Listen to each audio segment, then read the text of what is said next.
सन 1558 उड़ीसा का पुरी इलाका मुगल सेना जगन्नाथ मंदिर को तोड़ने के इरादे से आगे बढ़ रही थी। घोड़े सर पर दौड़ रहे थे, तलवारें चमक रही थीं, लेकिन जैसे ही सेना मुख्य गर्भगृह की ओर बढ़ी, एक अजीब सा तूफान उठा। सूरज की रोशनी अचानक गायब हो गई और चारों ओर अंधकार छा गया। फिर सैनिकों ने देखा कि मंदिर के अंदर से तेज रोशनी आ रही है और रोशनी के साथ एक भयानक और डरावनी चीज उनके पास आ रही है। यह दृश्य इतना भयानक था कि कई सैनिक वहीं पर बेहोश हो गए और जो बच गए वो ऐसे भागे मानो उनके सामने मौत खड़ी हो। अब आप सोचिए कि क्या यह सिर्फ एक ऐतिहासिक घटना थी या फिर सच में भगवान जगन्नाथ ने अपने धाम की रक्षा की।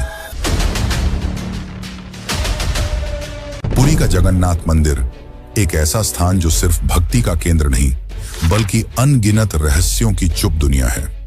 क्या आपने कभी सोचा है कि क्यों इस मंदिर का ध्वज हमेशा हवा के विपरीत दिशा में उड़ता है और क्यों मंदिर के ऊपर लगे सुदर्शन चक्र हर दिशा से ऐसा लगता है मानो आपको ही देख रहा हो। यहां तक कि प्रसिद्ध किताब भविष्य मलिका में इस मंदिर को लेकर कलयुग की कई भविष्यवाणियां की गई हैं, जो कि सारी की सारी सच हुई हैं। इनमें सबसे प्रसिद्ध है कोविड-19 यानी कि कोरोना की घटना। इस किताब में लिखा गया था कि जब मंदिर का सबसे पुराना पेड़ गिर जाएगा तब एक भयानक महामारी आएगी, और यह पूरी तरह सच भी हुई। यह सिर्फ एक घटना नहीं, ऐसी और भी कई घटनाएं हैं जो सच हुई हैं और सारी आपको चौंका देंगी। इस मंदिर के अंदर ऐसे और भी कई अनसुने और खतरनाक रहस्य छुपे हुए हैं जो आपके होश उड़ा देंगे। और सबसे बड़ा रहस्य है ब्रह्म पदार्थ का, यानी कि श्री कृष्ण का दिल। माना जाता है कि इस मंदिर में श्री कृष्ण का दिल आज भी मौजूद है, जिसे हर 12 साल में पुरानी मूर्ति से निकालकर नई मूर्ति में डाला जाता है, और यह प्रक्रिया काफी महत्वपूर्ण है। इस दौरान अगर कोई श्री कृष्ण के दिल को देख ले तो वह तुरंत मर जाता है, जिसकी कई घटनाएं हमारे सामने आती हैं। पिछले 800 सालों से इस मंदिर का ध्वज हर रोज बदला जाता है और कहा जाता है कि अगर इसे एक भी दिन न बदला गया तो मंदिर को 18 सालों के लिए बंद करना होगा। और जब अंग्रेज आए तो उन्होंने इस प्रक्रिया को अंधविश्वास बताकर रोकने की कोशिश की, लेकिन फिर उनके साथ जो हुआ वो जानकर आप चौंक जाएंगे। इस मंदिर के मुख्य प्रवेश द्वार में 22 सीढ़ियां हैं जिन्हें पार करना होता है, लेकिन इनमें से तीसरी सीढ़ी पर पैर रखना सख्त मना है। पर आखिर ऐसा क्यों है और क्या होगा यदि आपने तीसरी सीढ़ी पर पैर रख दिया? फिर आती है मंदिर की रसोई, जहां 7 बर्तनों में एक साथ प्रसाद पकता है। पर नीचे की आंच से ऊपर वाला बर्तन पहले कैसे पक जाता है? क्या मंदिर की रसोई विज्ञान के नियमों को भी चुनौती देती है? ऐसे ही और भी न जाने कितने चौंकाने वाले रहस्य। ये सिर्फ एक मंदिर नहीं, ये एक ऐसा तीर्थ है जहां धर्म, विज्ञान, वास्तु और चमत्कार चारों एक साथ खड़े हैं, जहां श्रद्धा सिर्फ पूजा नहीं बल्कि रहस्यों से सामना करने की तैयारी है। तो क्या आप तैयार हैं एक ऐसे सफर के लिए जहां हर अध्याय आपको चौंकाएगा, हर रहस्य आपके विश्वास को चुनौती देगा और हर जवाब एक नए सवाल को जन्म देगा? चलिए चलते हैं जगन्नाथ मंदिर की उस रहस्यमयी यात्रा पर, जहां भगवान खुद हर सवाल का उत्तर है।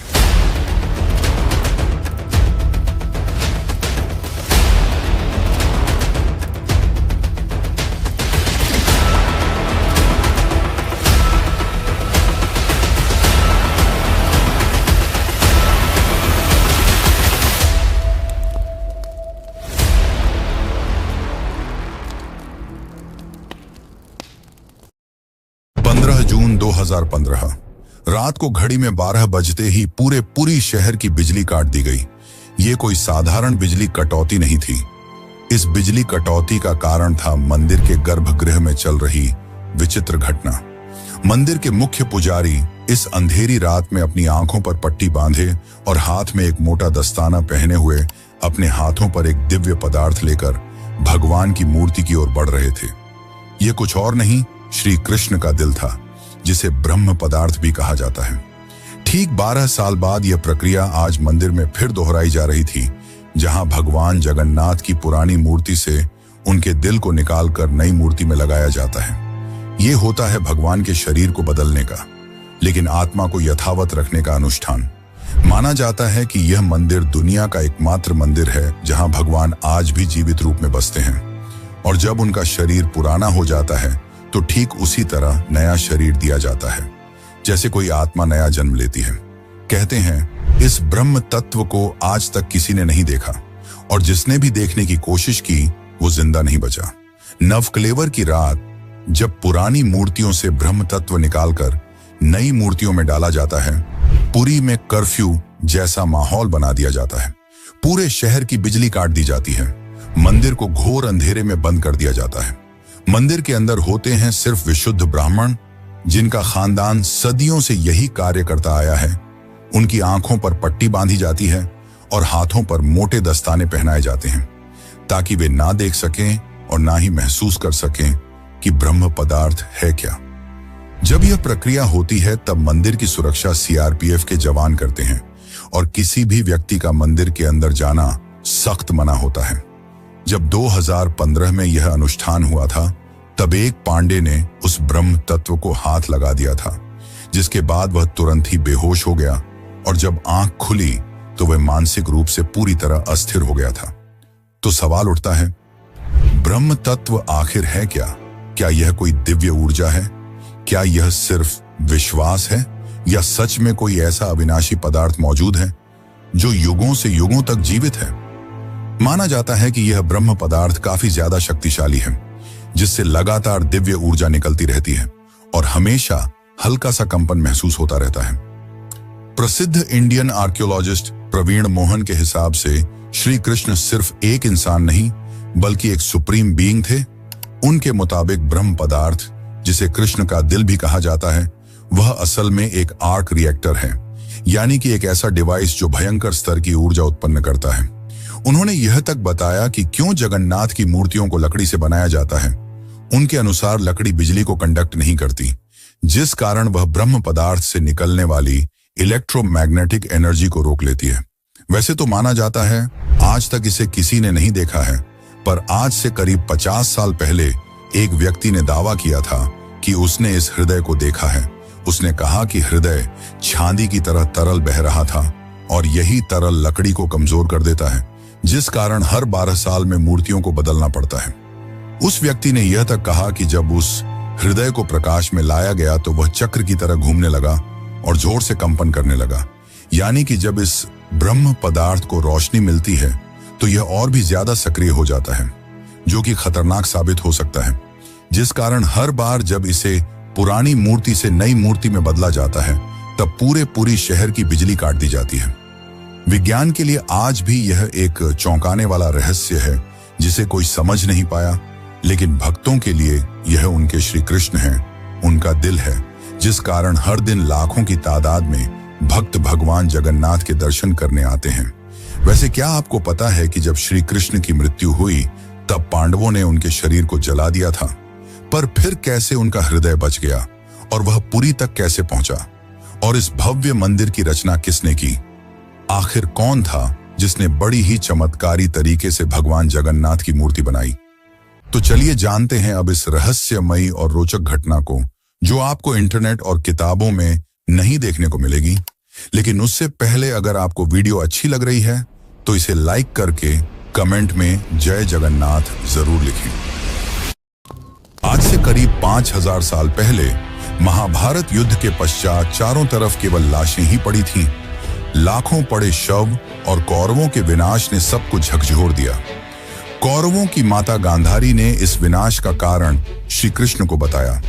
उनके हिसाब से अगर श्री कृष्ण चाहते तो यह युद्ध होता ही नहीं, पर उन्होंने ऐसा नहीं किया, जिसके कारण क्रोधित होकर गांधारी ने कृष्ण को श्राप दिया, गिना, जिस प्रकार मेरे वंश का विनाश हुआ है ठीक उसी प्रकार तुम्हारे भी वंश का विनाश हो जाएगा।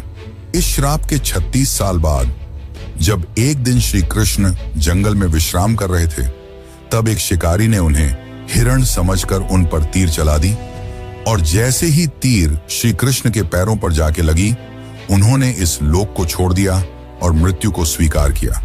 और माना जाता है कि उनके मृत्यु के साथ ही पूरी द्वारका नगरी पानी में समा गई, जिससे उनका पूरा वंश समाप्त हो गया। माना जाता है कि जब शिकारी ने उन्हें गलती से मारा तो उसे बहुत पछतावा हुआ और उसने श्री कृष्ण से माफी मांगी, पर श्री कृष्ण ने बताया कि ये मेरे ही कर्मों का फल है। उन्होंने समझाते हुए कहा कि पिछले जन्म में तुम महान वानर राजा बाली थे, जिसे मैंने ही राम अवतार में छल से मार दिया था, और उसी कारण आज तुम मेरे मृत्यु का कारण बने। माना जाता है कि जब श्री कृष्ण की मृत्यु की खबर पांडवों को मिली तो उन्होंने पूरे रीति रिवाज से श्री कृष्ण का अंतिम संस्कार किया, और जब उनके शरीर को जलाया गया तो उनका पूरा शरीर पंचतत्वों में विलीन हो गया, परंतु उनका हृदय बच गया और जलने की बजाय और भी अधिक ऊर्जा से धड़कने लगा। इसी हृदय को बाद में ब्रह्म पदार्थ कहा गया। अर्जुन ने इस हृदय को लकड़ी के मंच पर रखकर नदी में बहा दिया। काफी लंबे समय तक बहने के बाद यह ब्रह्म पदार्थ उड़ीसा के समुद्र तट पर पहुंचा। उस समय उस तट पर सबरा जनजाति समुदाय के लोग रहा करते थे। उस जनजाति के मुखिया विश्ववसु ने जब इस ब्रह्म पदार्थ को देखा तो वे इसकी ऊर्जा और दिव्य प्रकाश से प्रभावित हो गए। उन्होंने तुरंत ही पहचान लिया कि यह भगवान के ही रूप हैं, और उन्होंने इसे नील माधव के रूप में पूजना शुरू कर दिया। उसी समय मालवा के राज्य में राजा इंद्रद्युम्न राज्य किया करते थे। वे भगवान विष्णु के काफी बड़े भक्त थे। एक दिन उन्होंने नील माधव के दर्शन करने की इच्छा व्यक्त की और उन्हें ढूंढने लगे, और यही आगे चलकर जगन्नाथ के निर्माण की आधारशिला बनी। जैसा कि मैंने बताया, राजा इंद्रद्युम्न विष्णु के परम भक्त थे, और एक रात स्वयं भगवान विष्णु उनके सपने में आए और उन्हें कहा कि वे उनकी दिव्य मूर्ति नील माधव को ढूंढें और उनके लिए एक भव्य मंदिर का निर्माण करें। श्री हरि विष्णु ने उन्हें यह भी बताया कि यह ब्रह्म पदार्थ उन्हें नीलांचल पर्वत में मिलेगा, जिसके पश्चात राजा ने अपने ब्राह्मण पुजारी विद्यापति को आदेश दिया कि वह इस मूर्ति को ढूंढ निकाले। विद्यापति कई दिनों तक नीलांचल पर्वत के अलग हिस्सों में इसकी तलाश करते रहे, और तब जाकर अंत में उन्हें पता चला कि इस मूर्ति को आदिवासी मुखिया विश्ववसु ने एक गुफा में छुपा कर रखा है, और वे दिव्य रूप से उसकी पूजा करते हैं। जब विद्यापति ने इसके दर्शन करने की अनुमति मांगी, तब विश्ववसु ने यह कहकर मना कर दिया कि यह उनके जाति का निजी मामला है। जिसके बाद विद्यापति ने चालाकी दिखाई और विश्ववसु की पुत्री ललिता से विवाह कर लिया। अब विद्यापति ने ललिता की मदद से विश्ववसु को मनाया और वे उस गुफा की ओर चल पड़े। जैसे ही विद्यापति ने उस नील माधव की मूर्ति को देखा, वे उसकी ऊर्जा से काफी ज्यादा प्रभावित हुए, और उन्होंने तुरंत ही यह बात राजा इंद्रद्युम्न को बताई। लेकिन जब राजा इंद्रद्युम्न वहां पहुंचे, तब तक विश्ववसु ने वह मूर्ति वहां से हटा दी थी, जिससे राजा काफी उदास हो गए और अपने महल लौट आए। इसके बाद फिर से रात में भगवान विष्णु उनके सपने में आए और कहा कि पुरी के तट पर एक बड़ा नीम का पेड़ बहकर आएगा, तुम उस पेड़ से मेरी नई मूर्ति बनाना। वह पेड़ काफी बड़ा था, जिसे उठाना आसान नहीं था। आखिर में जैसे तैसे वे पेड़ को महल तक ला पाए, लेकिन अब सवाल यह था कि इनसे भगवान की मूर्ति कौन बनाएगा। बहुत से कारीगरों ने इस पेड़ से मूर्ति बनाने की कोशिश की, लेकिन सब असफल रहे। उन्होंने कहा कि पेड़ इतना ज्यादा मजबूत है कि हमारे छैनी हथौड़ी का उस पर कोई असर नहीं हो रहा। ये सुनकर राजा काफी परेशान हो गए। तभी एक दिन भगवान विश्वकर्मा एक बूढ़े साधु के रूप में वहां पधारे, और उन्होंने कहा कि वे ये मूर्ति 21 दिनों में बनाकर देंगे। राजा काफी प्रसन्न हुए, पर उस बूढ़े आदमी ने एक शर्त रखी।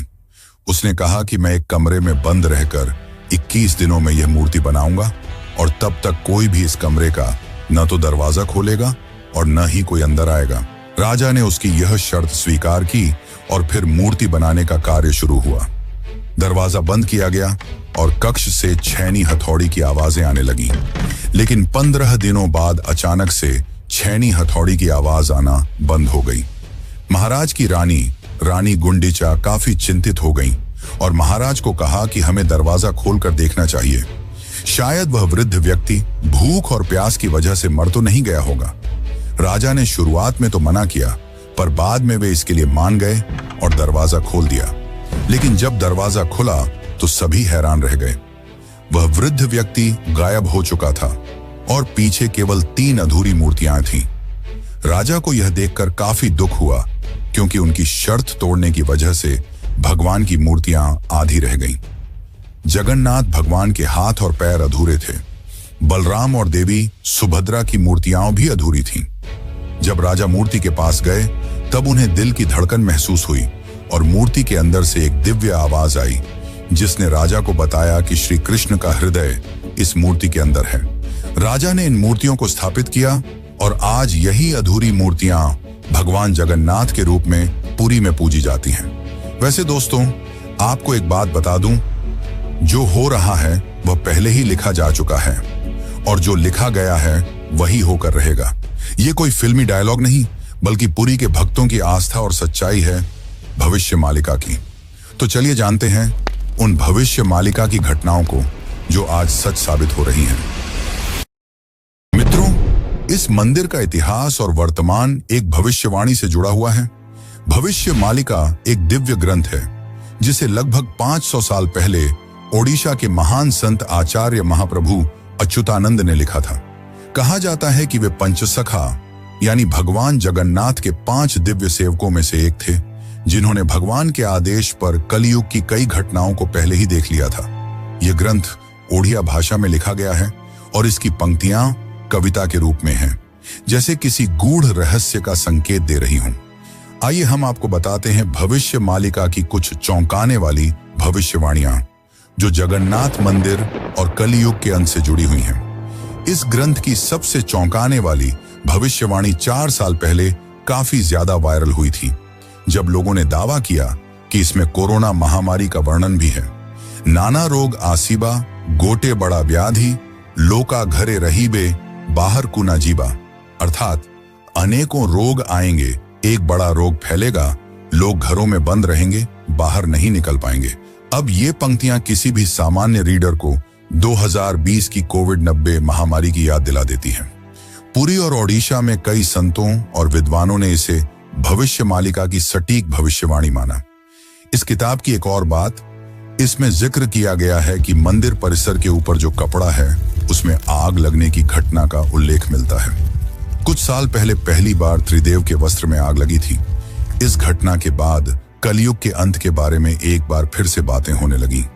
कहते हैं कि पापनाश एकादशी के दिन जगन्नाथपुरी मंदिर में एक अखंड महादीप जलाया गया था, लेकिन अचानक तेज हवा चली और झंडा उड़कर दीपक के ऊपर चला गया, जिससे मंदिर के झंडे में आग लग गई। यह घटना 19 मार्च 2020 को हुई थी। कहा जाता है कि दूसरे मंदिरों की तरह जगन्नाथ मंदिर के गुंबद पर कभी कोई पक्षी नहीं बैठता और ना ही इस पर कोई प्लेन या हेलीकॉप्टर उड़ता है, लेकिन जुलाई 2020 के बाद से मंदिर के गुंबद पर गिद्ध, चील और बाज को देखा गया था। ये पक्षी मंदिर के गुंबद, स्तंभ और नील चक्र पर भी बैठे थे। ऐसे में दुनिया के महाविनाश की भविष्यवाणी एक बार फिर से चर्चा में आ गई थी। भविष्य मालिका के अनुसार जब कलयुग का अंत करीब होगा तो भगवान जगन्नाथ मंदिर का नील चक्र यानी सुदर्शन चक्र तूफान से टेढ़ा हो जाएगा। मई 2019 में समुद्री तूफान फानी के कारण यह विशालकाय चक्र टेढ़ा हो गया था। ऐसे ही और भी कई भविष्यवाणियां हैं जो सच हो चुकी हैं और कई प्रसिद्ध भविष्यवाणियां हैं जो आने वाले को लेकर की गई हैं। 3 रथ यात्राएं एक साथ रुकेंगी, नदियां उल्टी दिशा में बहेंगी, ब्रह्म तत्व मंदिर से गायब हो जाएगा और फिर में अंत में आएंगे भगवान के आखिरी अवतार कल की। अब दोस्तों, आप ही सोचिए कि क्या यह महज संयोग है या सच में आचार्य अच्युतानंद को भविष्यदर्शी शक्तियां प्राप्त थीं। अगर उन्होंने आज से सैकड़ों साल पहले ऐसी बातें लिख दी जो अब सच हो रही हैं, तो क्या हमें उनकी बाकी भविष्यवाणियों को भी गंभीरता से लेना चाहिए? भविष्य मालिका कोई साधारण ग्रंथ नहीं, बल्कि वो कायनात का रोड मैप है जिसे बस समझने की जरूरत है। वैसे आपकी जानकारी के लिए बता दूं कि सन 1558 में मुगल सेना ने मंदिर को तोड़ने की कोशिश की। फिर उनके साथ जो हुआ वो चौंकाने वाला था और इस घटना को पहले ही भविष्य मालिका में लिख दिया गया था। और साथ ही भविष्य मालिका में अंग्रेजों को लेकर भी यह कहा गया था कि गोरे आएंगे और मंदिर को बंद कराने की कोशिश करेंगे। तो चलिए अब जानते हैं कि जब मुगल सेना ने मंदिर पर आक्रमण किया तो क्या हुआ और कैसे ब्रिटिशर्स ने भक्तों की श्रद्धा को अंधविश्वास बताकर मंदिर को बंद करने की कोशिश की। लेकिन उससे पहले चैनल को सब्सक्राइब जरूर कर लें। यह आपके लिए तो फ्री है, पर इससे हमारी काफी मदद हो जाती है। सन 1558 उड़ीसा के पुरी इलाके में घना अंधकार छाया हुआ था। पर वो अंधकार आसमान में नहीं, लोगों के मन में था, क्योंकि इस बार कोई साधारण लुटेरा नहीं, मुगल सेना खुद मंदिर को गिराने के इरादे से आ रही थी। कला पहाड़ नाम का अफगान जनरल, जो तब बंगाल का गवर्नर था, उसकी क्रूरता इतनी बदनाम थी कि उसका नाम सुनकर ही लोग कांप उठते थे। कहा जाता है कि वो सनातन धर्म और मंदिरों से विशेष नफरत रखता था। उस दिन उसकी फौज पूरी ताकत के साथ पुरी की ओर बढ़ी। घोड़े सर पर दौड़ रहे थे, तलवारें लहराई जा रही थीं और मंदिर की शांति में एक भयंकर आंधी की आहट आने लगी। जैसे ही सैनिक मुख्य गर्भगृह की ओर बढ़े, अचानक मौसम बदल गया। तेज हवाएं चलने लगीं, आकाश काला पड़ गया, सूरज की रोशनी एकदम गायब हो गई और मंदिर के चारों ओर एक रहस्यमयी घना अंधेरा छा गया। मंदिर के भीतर से एक चमकती हुई रोशनी निकली, जो किसी इंसान की नहीं थी। ये रोशनी जैसे ही बाहर आई, पूरा मैदान एकाएक शांत हो गया। सैनिकों में अफरा तफरी मच गई, कुछ बेहोश हो गए, कुछ उल्टा भागने लगे। बिना एक भी तलवार चले कला पहाड़ की पूरी फौज पीछे हट गई। आज भी पुरी की लोक कथाओं में यह कथा सुनाई जाती है कि जब भगवान की मर्यादा पर वार होता है तो वो खुद प्रकट होकर अपने धाम की रक्षा करते हैं। अब दूसरी घटना की बात करते हैं, जो है अंग्रेजों का विरोध और रथ यात्रा का संघर्ष। जब 1803 में अंग्रेजों ने पुरी पर कब्जा किया, तब उन्होंने कई प्राचीन मंदिरों की संपत्तियों और अधिकारों को छीन लिया। लेकिन पुरी का श्री जगन्नाथ मंदिर एक ऐसा स्थान बना जहां जनता ने कभी भी नियंत्रण नहीं छोड़ा। ब्रिटिश अधिकारियों को मंदिर की अलौकिक घटनाएं और भक्तों की श्रद्धा समझ नहीं आती थी, इसीलिए उन्होंने इन्हें सुपरस्टिशन कहकर मजाक बनाना शुरू कर दिया। सन 1805 में ब्रिटिश कलेक्टर मिस्टर हंटर ने पुरी मंदिर के रिचुअल्स को इरेशनल और बारबैरिक कहा। बात तब और बिगड़ी जब सन 166 में ब्रिटिश प्रशासन ने पुरी की रथ यात्रा को बंद करवाने की साजिश रची। उन्होंने यह तर्क दिया कि रथ यात्रा के दौरान भीड़ अनियंत्रित हो जाती है और यह प्रशासनिक खतरा है। पर यह फैसला पूरे उड़ीसा में जन आंदोलन का कारण बन गया। लाखों लोग सड़कों पर उतर आए, मठों, आचार्यों और गांवों ने खुलकर विरोध किया। रथ यात्रा का रथ निर्माण कार्य लोगों ने खुद शुरू कर दिया, यह कहते हुए कि अगर भगवान नहीं चलेंगे तो हम भी नहीं चलेंगे। इस जनता के दबाव और आक्रोश के चलते ब्रिटिश सरकार को पीछे हटना पड़ा और 1964 में फिर से रथ यात्रा की अनुमति दी गई। इसके बाद अंग्रेजों ने कभी पुरी मंदिर के अंदरूनी मामलों में दखल नहीं दिया। अब चलिए आपको बताते हैं जगन्नाथ की तीसरी सीढ़ी का रहस्य, जिसे यमलोक का द्वार भी कहा जाता है। वैसे तो इस मंदिर में 22 सीढ़ियां हैं, पर सबसे खास है तीसरी सीढ़ी, क्योंकि इसमें पैर रखना उचित नहीं माना जाता। धार्मिक कथाओं के अनुसार इस तीसरी सीढ़ी को यमशिला कहा जाता है और कहा जाता है कि जो भी मनुष्य इस तीसरी सीढ़ी पर पैर रखता है उसके पुण्य शून्य हो जाते हैं और उसे यमलोक जाना पड़ता है। दरअसल एक बार यमराज जी भगवान जगन्नाथ के पास पहुंचे और उनसे कहा कि भगवान, भक्त जैसे ही आपके दर्शन करते हैं उनके सारे पाप मिट जाते हैं, और अगर ऐसा ही चलता रहा तो सभी व्यक्ति जगन्नाथपुरी के दर्शन करके पापों से मुक्त हो जाएंगे, जिससे यमलोक में कोई नहीं आएगा। तब भगवान जगन्नाथ ने कहा कि तुम इस मंदिर की तीसरी सीढ़ी पर अपना स्थान ग्रहण कर लो, और जो भी इस मंदिर की तीसरी सीढ़ी पर पैर रखेगा उसके पुण्य शून्य हो जाएंगे और उसे यमलोक जाना पड़ेगा। और तभी से इस सीढ़ी को यमशिला कहा जाता है, क्योंकि इसमें यम का वास है। अब अगर हम पुरी मंदिर के ऊपर लगे सुदर्शन चक्र की बात करें तो देखने वालों ने यह दावा किया है कि इस सुदर्शन चक्र को आप मंदिर के किसी भी कोने से देखोगे तो ऐसा लगेगा मानो आपको ही देख रहा हो। मतलब इससे जिस भी दिशा से देखो ये सामने की ओर ही दिखता है। इसे आम भाषा में आर्टिफिशियल इल्यूजन कहा जाता है, पर यह आज भी विज्ञान के परे है कि कैसे इतने भारी चक्र को मंदिर के ऊपर लगाया गया और कैसे उस समय के लोगों ने यह आर्टिफिशियल इल्यूजन बनाया जिससे चक्र हमेशा सामने की ओर दिखता है। इसे आज भी विज्ञान नहीं समझ पाया, पर भक्तों के अनुसार यह श्री कृष्ण का चक्र है जिसे उन्होंने इस दुनिया की रक्षा के लिए इस मंदिर में स्थापित किया है।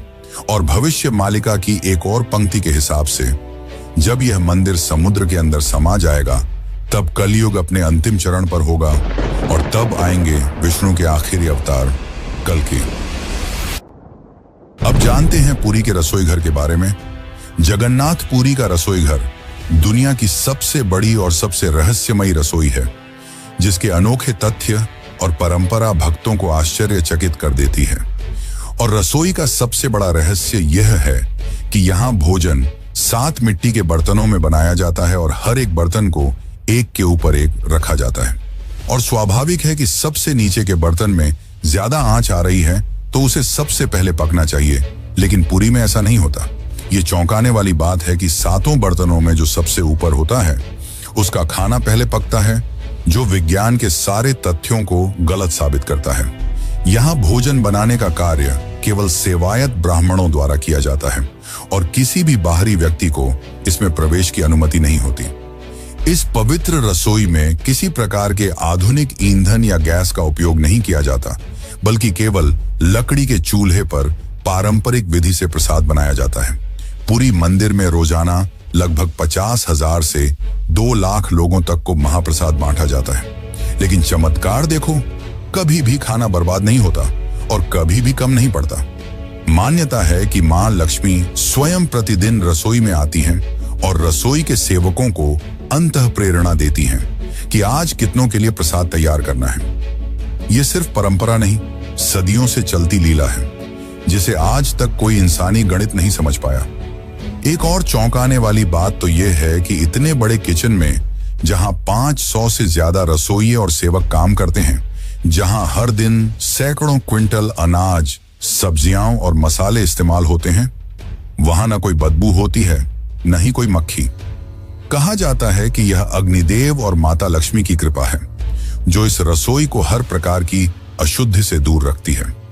18वीं सदी में मराठा शासनकाल के दौरान एक बार एक अधिकारी ने रसोई के चमत्कार को अंधविश्वास बताते हुए जानबूझकर बर्तनों की संख्या बदलने का आदेश दिया। लेकिन इसके बावजूद उस दिन भी पुरी में महाप्रसाद एकदम सटीक बना, न एक दाना कम, न एक दाना ज्यादा। इसके बाद अधिकारी ने रसोई में दोबारा हस्तक्षेप न करने की कसम खा ली। वैसे तो दोस्तों, ऐसे और भी कई चौंकाने वाले रहस्य हैं, पर उन्हें एक ही वीडियो में बता पाना नामुमकिन है। इसलिए चलिए चलते हैं आखिरी अध्याय की ओर। लेकिन उससे पहले, अगर आपको यह डॉक्यूमेंट्री अच्छी लग रही है तो कमेंट में जय जगन्नाथ जरूर लिखें। कभी कभी जीवन में कुछ चीजें ऐसी होती हैं जिन्हें न तर्क से समझा जा सकता है और न ही विज्ञान से परखा जा सकता है। पुरी के श्री जगन्नाथ मंदिर का हर पत्थर, हर कोना हमें एक ऐसी दुनिया में ले जाता है जहां भक्ति और बुद्धि, विज्ञान और विश्वास, संघर्ष और समाधान सब एक साथ चलते हैं। जगन्नाथ केवल भगवान नहीं, एक चेतना है जो हमें यह सिखाते हैं कि जब विज्ञान चुप हो जाए तो श्रद्धा बोलती है। तो अब सवाल यह है, क्या ये सब केवल संयोग है या कहीं ना कहीं कोई ऐसी शक्ति है जो इन सबको संचालित कर रही है? आप क्या मानते हैं? क्या आपने कभी इन रहस्यों को खुद महसूस किया है? अगर हाँ, तो ये वीडियो सिर्फ जानकारी नहीं, बल्कि आपकी अपनी यात्रा है, श्रद्धा से रहस्य तक। और ऐसी ही एक यात्रा है केदारनाथ धाम की, जो जगन्नाथ की तरह ही 4 धामों में से एक है। और अगर आप केदारनाथ धाम की यात्रा पर चलना चाहते हैं तो यह वीडियो जरूर देखें। धन्यवाद।